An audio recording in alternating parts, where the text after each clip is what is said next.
Hey guys, welcome back. Alright, so we've done some work in the depths. Now it's time to do some work in the sky. So what I'm going to do is start easy. This is, you saw on the map there where I launched from. I'm heading to this little spot because there's a Sage's Will right there.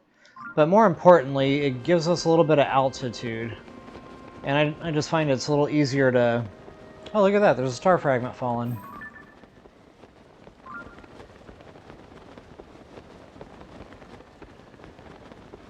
Oh boy, is that tempting. I have a decision to make.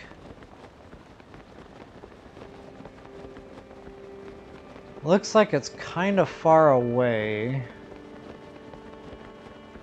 In case you're wondering, that is actually a pretty good method to, just after midnight, launch yourself out of any Skyview tower and just kind of float around for a little while and see if you see a star fragment falling. Alright, so that is really out of the way there. Yeah, you know what? Never mind. I'm just gonna try to resist Shiny Rock Syndrome for right now and just kind of stick to the point here, which is the Sky Islands.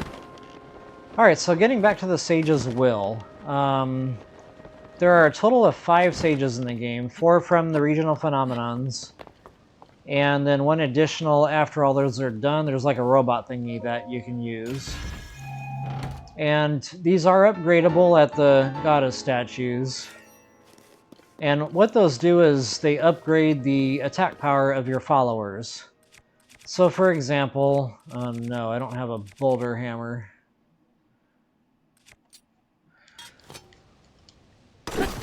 You know what, I'm not gonna trash a perfectly good weapon. I'll just get a couple here. God, still no topaz. I feel like I'm never gonna get topaz.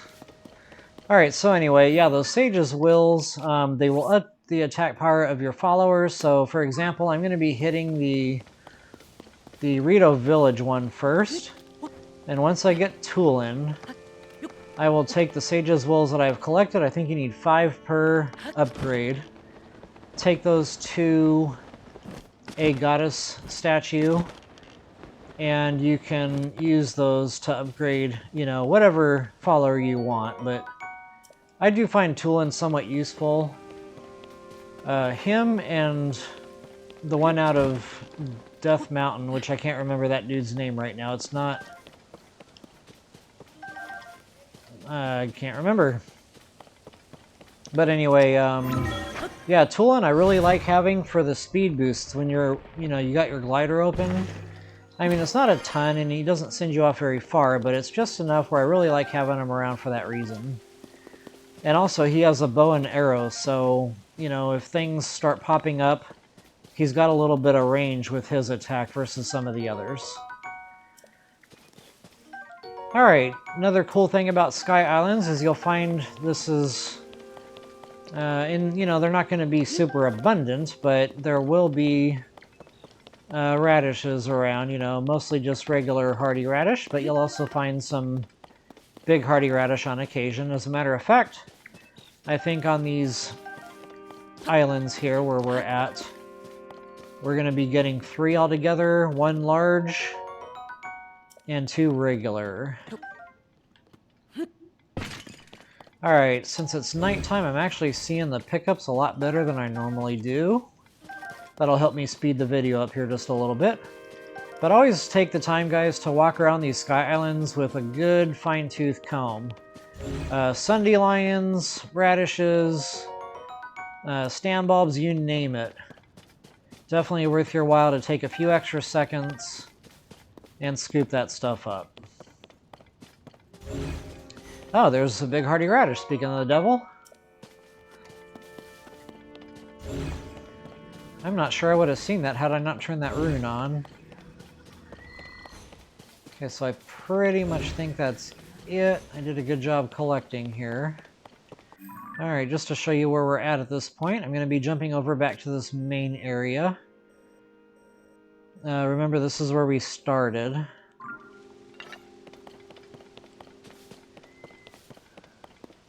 Alright, think that's pretty much it. Alright, so I have a little, and again, this is just personal preference, but I always like to toss 10 parts into these things every time I come across a new one, and that usually sustains me pretty good. I don't find I'm running out of, you know, these devices very often, if ever at all. I think when I really do some screwing around and I'm building, you know, a bunch of crazy plane type stuff, I might run a little short on fans, but, you know, that's rare. And that's really if I'm only going, you know, really going through them. Alright, so another reason I like to toss 10 in is I like to make sure I free up all the spots on the map to show what the device dispenser offers. So as you can see, all 4 of those are filled in, and it tells me what they are. There's no question marks, so my job here is done.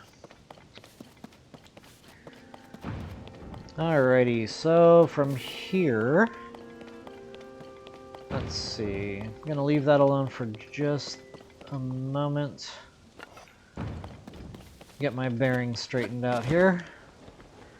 The bad thing about the Sky Islands is everything looks the same. It's all the same colors, it's all the same architecture.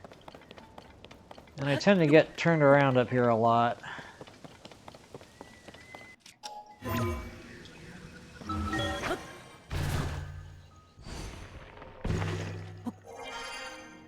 Alright, so same type of deal here, guys. Make sure you're walking around, fine-tooth comb, look for all your pick-me-ups.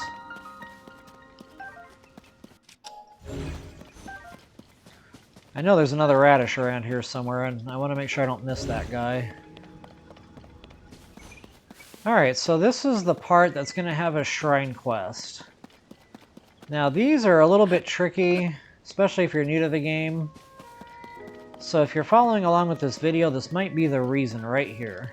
Okay, I thought there was some more pickups around here. I'm just not seeing them if they are. So go ahead and activate the travel gate here. And the cool thing about this is you don't actually have to complete the shrine quest to get the travel gate. So anytime, guys, you're in the Sky Islands and you're dealing with one of these puzzles, always take a moment, activate that travel gate. This way, if you fall off, you know, or if something goes horribly wrong, you've got a quick way to get right back without, you know, having to relaunch from a Skyview tower somewhere nearby. You can just simply warp back here. Alright, another reason that I like to activate these, and you can do it on the other end too. So if you find the crystal first, just, you know, search that or whatever, activate that, and it'll also give you this green laser beam, but essentially it connects the two. So you've got your crystal on one end, and you've got your shrine where it needs to go on the other. Alright, so for here, what we're going to do is we're going to spin this thing around, and you can do this the exact same way as if you're, you know, manipulating any other object.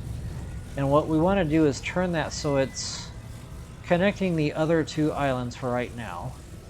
And you don't actually have to hold that the whole time. You can, you know, put it down and it'll be close enough. But what I like to do is just kind of fly over here. Oh yeah, there's another chest deal here.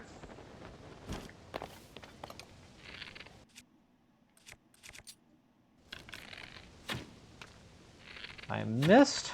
Please don't fall off the island. Okay, normally you're probably better off if that thing isn't swinging around like it just was. You risk it kind of bouncing off into oblivion there. Okay, so just like what that funny mushroom hat girl did for us, marking the X's of Misko's treasure on the mainland, the Sky Islands will give you the X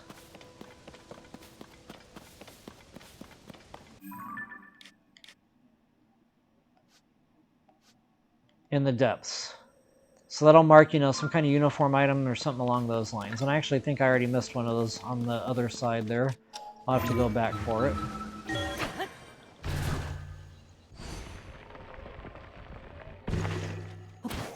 Alright, so now that we're up here, I don't think there's too much for pickups on this little segment. But just to double check. I'll take a quick run around. Now that I think about that, the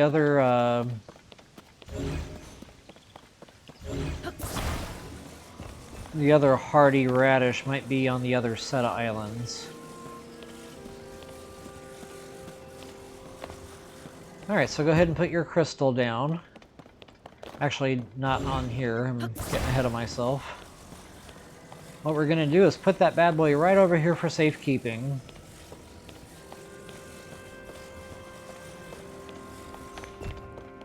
And I don't believe there's really anything of note over here.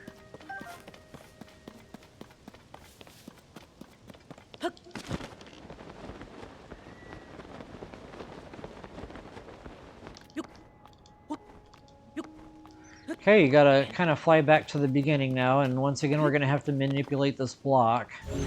And this time, you probably already guessed it, we're gonna put that bad boy so that we can walk over from our current position. And that enables us to walk back with our crystal.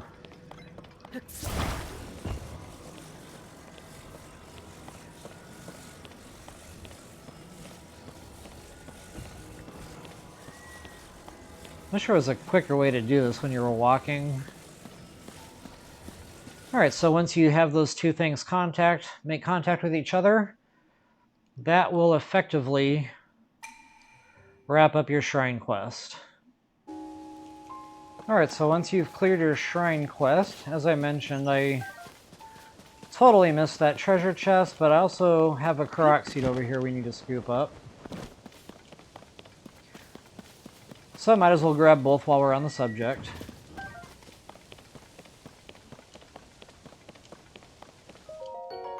That'll be a nice quick journey back anyway with this little launch pad deal. You can even see the thing hanging there. Can't believe I walked right under it, not even paying attention. But better late than never.